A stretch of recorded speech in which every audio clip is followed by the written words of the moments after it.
the program. About 4 years ago, we caught up with this struggling pastry chef trying to keep his head above water. We helped him with the challenges of work-life balance, of how to keep in perspective to grow your business and grow your brand. 4 years on, a show called MasterChef, I think helped him do that. But before we catch up with him, let's see how it all started. After training in Paris at the world-famous École Le Notre, pastry chef Adriano Zumbo now runs his own slice of a shop. Problem is, he's working well over 70 hours a week. Work-life balance expert Dr. Adam Fraser is on the case. So how long are you expecting to keep this up? Well, I hope to only have to do it for a few years. For a few years. Right, well, what do you think about looking at strategies to reduce how much you're doing? Oh, definitely, yeah. Just because, like, there is, we talk about work-life balance, you have no balance at all. So, first of all, is there things that you do in a day that you could get rid of and someone else could do, which would free up a bit of time for you? Yeah, definitely, yeah. So such as? Delivery driving. I do deliveries. So you do the deliveries? Yeah. All right, how much time would you spend on that a day delivering? Oh, it can be up to 3-4 hours sometimes. 3-4 hours of your day? Yeah. That's like a third of your day you spend in the car driving. Yeah. Are you doing other business stuff in that? No. Because the thing is, for you, time is just like, it's gold, it's a premium. Yeah, and you've got to treat every minute as sacred. So the thing is, you should not be doing the delivery driving. Definitely not. The problem is a lot of people, when they open a business, they basically inherit a job and they try and do everything themselves.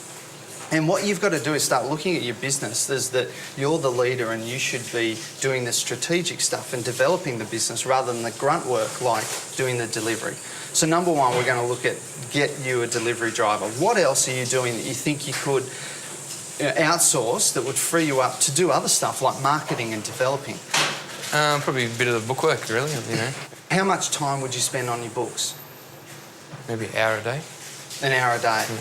So over the course of a week, you're talking 6-7 hours. 6-7 hours. Yeah. So once again, you could get a bookkeeper that will do it better than you, no offence, for a cheaper rate, and that would free you up another 7 hours. So already we've got 4 hours a day and another 7 hours, and that's going to be minimal cost to you, but you'll get a huge amount back. Definitely.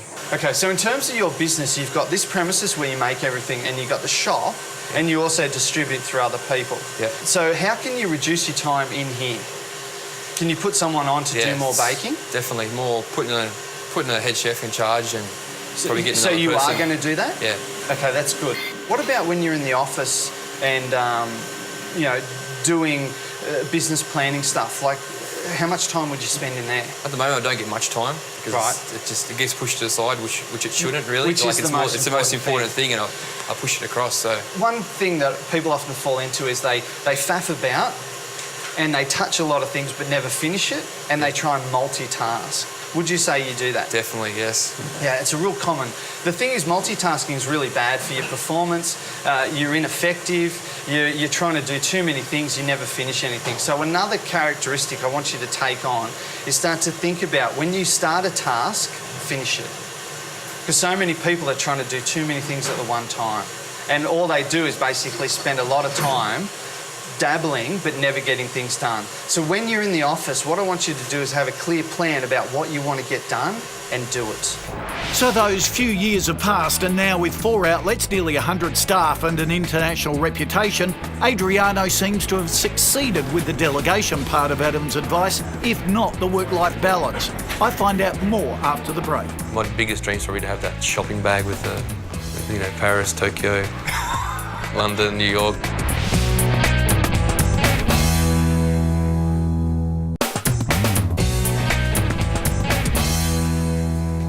The combination of a twist on the humble macaroon and appearances on a certain cooking show have helped propel patisserie chef Adriano Zumbo and his business to new heights.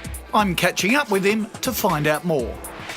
Adriano, you're a superstar now. Since we saw you 4 or 5 years ago, wow, what a change. Tell us about the business. How big has it got? It's gotten quite large since Elastic. Quite large.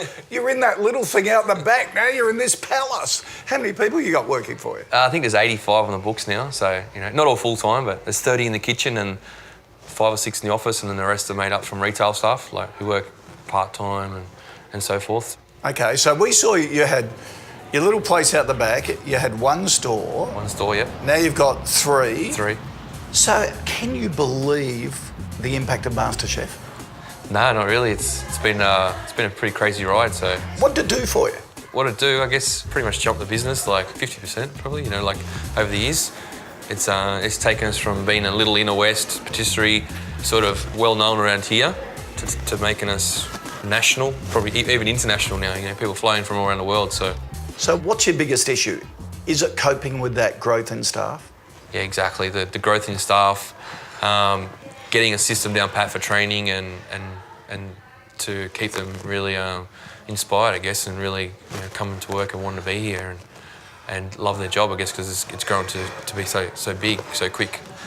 And I suppose keep the culture as well that you set up right from the very start to make sure that keeps going with the growth too. Oh, exactly. We're all about having fun, and we need to keep that as well. So, and good products and good quality ingredients. So, in dealing with the staff, how have you found it?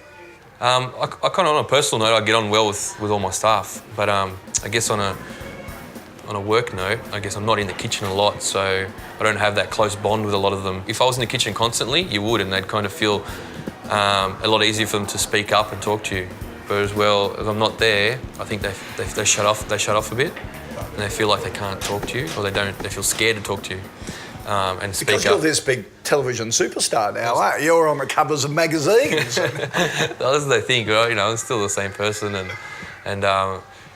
yeah, and that's what I'm trying to. I guess what I'm trying to really is to make them feel open to come and talk to me, because I'm here to talk to and sort of I'm here to be their boss and help them out as much as I can and fix the problem. So if there is any, so. Because you're a reasonable sized business now. You're not a small business anymore. You're not a medium business. You're almost getting into a large business. Almost, and I guess that's another hard part. You're in that sort of seesaw bit where do you go for gold and keep going? And do you think to make that transition it will depend on staff? I think so. Solving that staff issue? Solving the staff issue, yeah. Getting some systems and procedures down. I've just started talking to the staff really and doing a little questionnaire to see what it is they don't like or what it is they like about their job. How can I make their job better? To try and get a bit of info for myself and try to move forward and to give them sort of what they want to a point, you know what I mean? So in the end, they've got to be happy at work. So you still do it yourself? You want to know every staff member, you want to talk to them, you want to know what their issues are? Yeah, I do, I think... So that's important too? It's very important. I'd like to help my staff out as much as I can, because as well as for the industry, I'd like to see, I'd like to know that we have, a strong team and a hot team and, that people want them. They're very talented, and they all are talented, and I'd like to guide them along the way where they want to go. So if I don't get to know them that well, I guess I can't help them that way. So how much further do you want to go? I could just take it as it comes, really. I mean, in my head, I'd like to have one store in each state. So I've got 3, about to have 4 here. I'd probably do, if anything, 1 more here in the east somewhere, and that's it for Sydney for me. I don't want to be a mass and be everywhere, but just have a presence, because there's so many people from interstate who come here and or send emails saying, I wish you'd be here. So I'd just like to have that presence somewhere and keep the brand growing. Yeah. And then, I'd love to go international if the chance ever arises.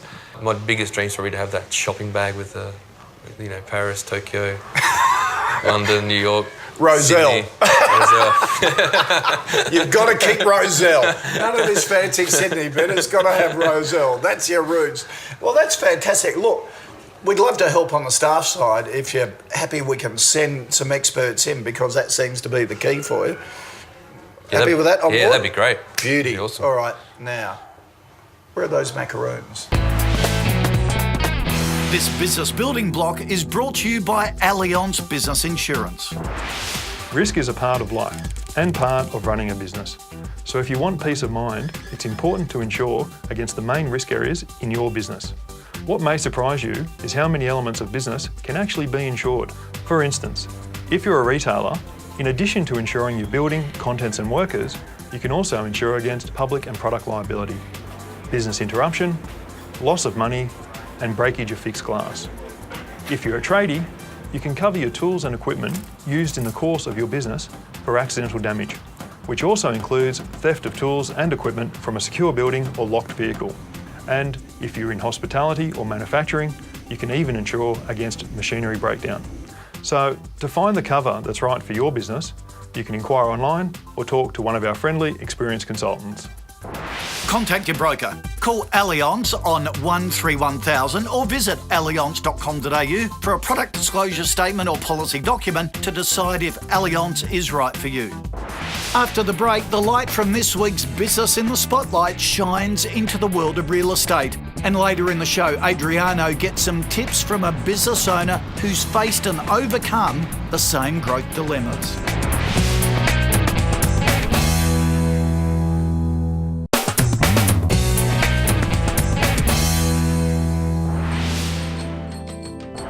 This Business in the Spotlight is brought to you by Allianz. Hi, I'm John Gemalis. And I'm Sam Epsimos, and we're from Rain and Horn at Bexley. Well, Rain and Horn Bexley commenced in 2008. Started from a brand new business from ground up. We're good partners. We both work together as a team. We actually met when we were 9 years old, playing for a local soccer team. When we were about 23, we met by chance again through friends, and we both had the same ambition, so we decided to give it a go. I wake up in the morning and I just love selling property, achieving results, and just speaking to people. My whole life I've been selling and marketing things, so I thought real estate would be the next best thing. We chose Bexley because it's where we've lived our whole lives. We know all the locals and we want to see the area grow. A lot of clients do drive by and see us on the corner. We've got great exposure. We have been specialising in a lot of commercial property as well in the marketplace. We are very dominant. For commercial, we saw that it was a market that wasn't being serviced properly. Residential clients do get the callbacks, the feedback. They get the service they deserve, but commercial wasn't getting that from a lot of agencies. If you're not servicing your clients properly, you don't survive in this industry, I believe. We see that the repeat business is coming now after being here for 4 years. People are sending friends and family here. We market properties different to some other agents out there. We like to do things professionally. We do take professional photos and things that other agents aren't really pushing for. I believe the presentation sells. If a property is not ready for sale, then we won't put it on the market. We'll tell the owner, look, spend that $300 or $400, that $1,000, and hopefully we can get an extra 10 or 20,000. Sometimes people don't like to hear it, but it's the way we do business. We do the best thing we can for our clients. Business insurance wasn't one of the things we initially thought was going to be very important, but when you look at it, it's one of the most important things in business. If you're not insured and something happens, then it could be the end of the business very quickly. We weren't too sure what we needed, so we gave Allianz a call, and they gave us a sort of rundown of what needs to be put in.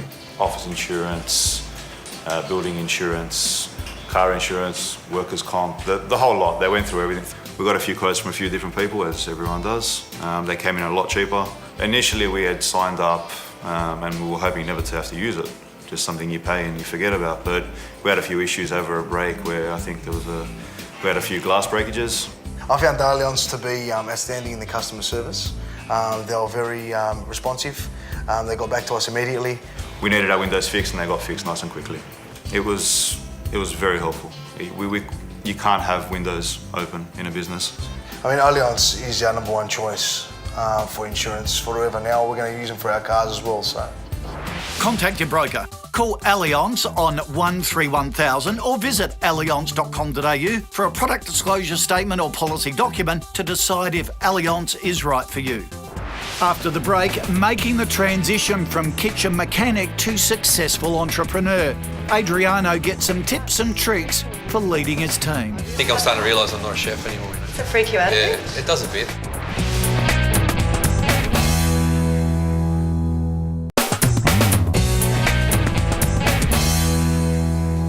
Leona Watson from the Cheeky Food Group has been cooking up a storm for the last 10 years with her Cheeky team building cooking classes. During that time, Leona's had to make the transition from a small business owner muddling by to a successful entrepreneur running an efficient and much larger venture.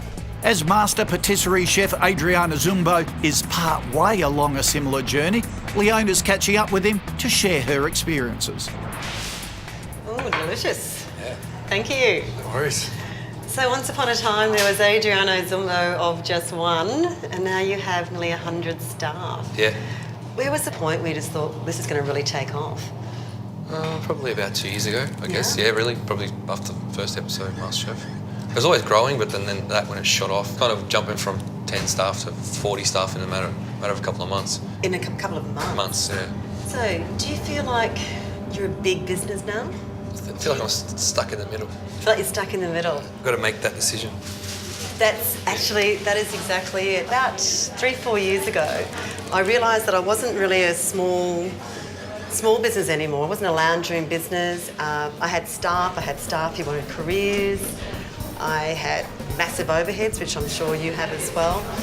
And somewhere along the line, I had to make the decision that I wasn't just someone who threw these really great cooking parties, but that I was actually a business owner. And I had to really decide that I had to be so much more skilled in a whole pile of areas, like more on the finance and investment and management and leadership, where if you're having your business growing, that you kind of have to be all over a little bit before you can actually hand that over to someone else. Where do you stop being a baker and start being a real business owner? Yeah. And an entrepreneur. I mean, you're an entrepreneur now. Yeah, I think in the last couple of weeks, I think a few people brought that to my attention. Oh, really? Okay. Well, I think I'm starting to realise I'm not a chef anymore, you know. I don't really... Does that freak you out a Yeah, bit? it does a bit. I mean, Yeah. I guess I got into... I mean, I love cooking, but you know, I've got to be true to myself, and I'm not a chef anymore, really. Now, there's only one of you. Yeah. And you've already got 4 stores here. What's that piece that if you could get that right, it would really either do one of 2 things. One, either help your company grow more quickly in a structured way, or B, maybe even give Adriano a little bit of his life back. What area of your business do you think that could be? I think systems and procedures and stuff. I guess really streamlining production and the way the business runs, so that it's so that if I want to replicate it in another place, it's very easy. And especially with so many kitchen staff as well, to be able to teach the 50 of them the way I want it, and rather than I teach one person, which is cool, and then he teaches the next one, but sometimes it gets a little bit wishy-washy. Gets watered down, doesn't it? Yeah, there's a few little things like, why are you doing it like that? Oh, he showed me. And, you know, so like it's just making sure they're all doing it one way. Tell you what, one of the things that we're looking at is actually videoing. So I'm actually doing the videoing of the training, and then, so it's part of the induction, and then once a week everyone has to just keep looking at it until they've really got it. Because it's your words, it's your... Yeah, exactly. So what do you do to instill your vision of the company? They probably don't. No, that's a really big thing. Because that is the thing that just can then, it could be a visual thing. Like you obviously being a baker, you're very kinesthetic. It's about, touch, taste, all the senses. Maybe there's some really cool things there that just can keep that alive when you're not there every day. And you're quirky. You can come up with some good answers on that one. So, but I'd highly recommend something, even if we get the people together, as opposed to just a dinner, is even having a quick 1 hour at the start of that, kind of a state of the nation. Here's how we're travelling. Here's where we've absolutely smashed it in the last quarter, the last year. So proud of you all as a team, and here's where we're going to be focusing on for the year ahead. And now let's go and eat and drink and have a great time. That can really help bond a team and get them heading exactly where you want them to go. One of the things that I've started doing, I went to a business... Do you ever go to business seminars, actually? No, it's not a bad thing to start thinking of. But at this one, I learned all about this thing, getting everyone together for all of 10 minutes once a day. And what everyone talks about is, our key thing is own it, do it, smash it. That's what we have at Cheeky. And the first thing everyone talks about is, what is it that you smashed yesterday? What was it that was absolutely sensational that you did? And it's interesting because it actually gives you real insight into what they feel really proud of, which could be quite different to what you actually think would be really good for driving the business. So it can show where maybe they're a little bit off, or it could show whether you've so missed what's a great big motivator and a driver for those individuals. That's really good. And then what we ask is, what are the 3 things that you're going to do today? Whatever you do today, you're going to do them, and what are you going to do really, really well? And it's interesting that, and it shows up then also where people are stuck. Then we go, so what have you smashed? What are you focusing on today? And where are you stuck doing it? And that one little 10 minutes can just set your team up for the whole day. And if you've got, say, 50 people, you can have them, in your little groups now, you can have them doing that, and it really increases the productivity. It's quite mind-blowing, actually, what it can do. Yeah, and then you can maybe just jump in once a week and jump in on everyone's groups around the whole kitchen, and and then just really see what your teams are up to. Gee, I love Adriano's story, and he is such a good bloke. Find out what he thought of our expert advice by going to the website yahoo7.com.au/small business. While you're there, we've got plenty of extra tips on how to build a great culture within your organisation. See you next week for more secrets to business success, and let me try another macaroon. Next week, tips and tricks for selling a business from World Authority Dr. Exit and the owner of one of our previously featured businesses. You'll also find a ton of useful information on our website, kochiesbusinessbuilders.com.au, and for what's hot in business, be part of our community on Facebook and Twitter.